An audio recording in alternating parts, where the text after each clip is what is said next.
ತ್ರಿಜನ್ಮ ಪಾಪ ಸಂಹಾರಂ ಏಕಬಿಲ್ವ ಶಿವಾರ್ಪಣಂ ಅರಿನ ಕೃಪಾ ಕಟಾಕ್ಷದಿಂದ ಸದಾಕಾಲ ನಲಿತಾ ಇರುವುದು ಈ ನಮ್ಮ ನಾಗಲೋಕ. ಆಡುವಂತ ಅಧಿಕಾರಿ ಯಾರೆಂಬುದಾಗಿ ಕೇಳಿದ್ರಿ ನನ್ನ ತಂದೆಯವರನ್ನು ಬೆಟ್ಟಕ್ಕೆ ತೋರಿಸ್ತಾರೆ. ನಾಗರಾಜನ ಮುದ್ದಿನ ಕುವಲೆ ವತ್ಸಲೆ ಎಂಬುದಾಗಿ ಈ ನಾಗಲೋಕದಲ್ಲಿ ಸದಾಕಾಲವಾಗಿ ಸುಖವಾದಂತಹ ಜೀವನವು ನಡೆಸಿಕೊಂಡು ಬರ್ತಾ ಇದ್ದೇವೆ. ಸಖಿ, ಎಲ್ಲ ಇದ್ದರೇನು ಫಲ, ಮನಸ್ಸಿಗೆ ನೆಮ್ಮದಿ ಬೇಕು. ನೆಮ್ಮದಿ ಇದ್ದದ್ದೇ ಹೌದಂತಾದ್ರೆ ಆ ಜೀವನ ಎಂಬುದು ಸುಖಕರವಾಗ್ತದೆ, ನೆಮ್ಮದಿಯಿಂದ ಬಾಳಬಹುದು ಎಂಬಂತಹ ಹಿರಿಯರ ಅನಿಸಿಕೆ ಕೂಡ. ಸಕಲ ವಿದ್ಯೆಗಳನ್ನು ಕಲಿತವಳು ನಾನಾಗಿದ್ದೇನೆ.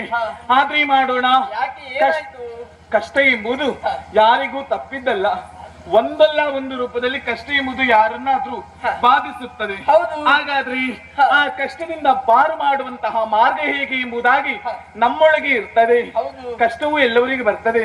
ಹಾಗಂತ ಈ ನಮ್ಮ ನಾಗಲೋಕಕ್ಕೆ ಒದಗಂತಹ ಕಷ್ಟ ಯಾವುದು? ಗಜಕರ್ಣ ಎಂಬಂತಹ ದಾನವ. ಆ ದಾನವನಿಂದ ಹೇಗಾದ್ರೂ ಮಾಡಿ ನಾವು ಮುಕ್ತಿಯನ್ನು ಕಾಣಬೇಕು, ಸಂತೋಷದಿಂದ ನಲಿದಾಡಿಕೊಂಡು ಈ ನಾಗಲೋಕದಲ್ಲಿ ಇರಬೇಕೆಂಬಂತಹ ಆಸೆಯನ್ನು ಹೊತ್ತುಕೊಂಡವರು ಏನು ಮಾಡೋಣ? ಸದಾಕಾಲ ನಾವು ಪೂಜಿಸುವುದು ಯಾರನ್ನ? ಪ್ರಭು ಪರಮೇಶ್ವರ ದೇವರನ್ನ. ನಿತ್ಯವೂ ಪೂಜೆಯನ್ನು ಮಾಡಿ ಅವನ ಕೃಪಾ ಕಟಾಕ್ಷಕ್ಕೆ ಪ್ರಾರ್ಥರಾಗುವವರು ನಾವಾಗಿದ್ದೇವೆ. ಆದ್ರೆ ಈ ಕಷ್ಟ ಬಂದಂತಾದ್ರೆ ಕಷ್ಟವನ್ನು ದೂರ ಮಾಡಬೇಕಾದ್ದು ಆ ಪರಮೇಶ್ವರ ದೇವರಲ್ವಾ? ನಟರಾಜನಿಗೆ ಪ್ರಿಯವಾದಂತಹ ಸೇವೆ ಯಾವುದಂತ ಕೇಳಿದ್ರಿ ಅದು ನಾಟ್ಯ. ನಾಟ್ಯಗೆ ಆ ಪರಮೇಶ್ವರನ್ನು ಒಲಿದು ನಿಲ್ತಾನೆ. ನಾವು ಸಕಲ ವಿದ್ಯೆಗಳನ್ನು ಕಲಿತವರಾಗಿದ್ದೇವೆ.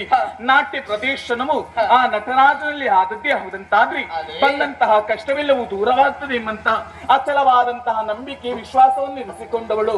ತಡ ಮಾಡುವುದು ಯಾಕೆ? ಆದಷ್ಟು ಬೇಗ ಸನ್ನಿಧಿ ಕಡೆಗೆ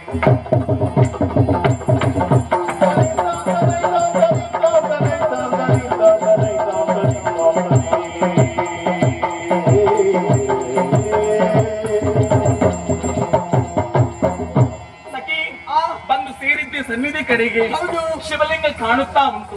ಭಕ್ತಿ ಭಾವದಿಂದ ಶಿವನನ್ನು ಅರ್ಚಿಸೋಣ, ಮೆಚ್ಚಿಸೋಣ. ಮರಳಲಿಂಗವ ಮಾಡಿ ಮರಳಲಿಂಗವನು ಮಾಡಿ ಭಕ್ತಿ ಭಾವದಲ್ಲಿ ಪೂಜಿಸಿದರು.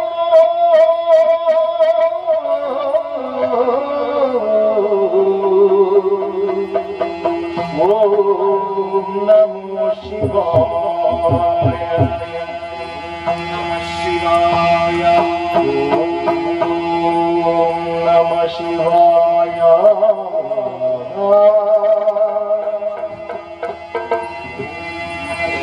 ಓಂ ನಮ ಶಿವಾಯ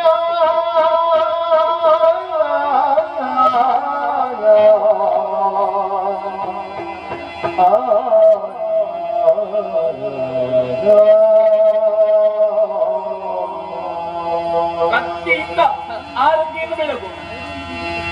ಆರತಿ ಬೆಳಗಿದರು ಆರತಿ ಬೆಳಗಿದರು ಶಿವಗೆ ಆರತಿ ಬೆಳಗಿದರು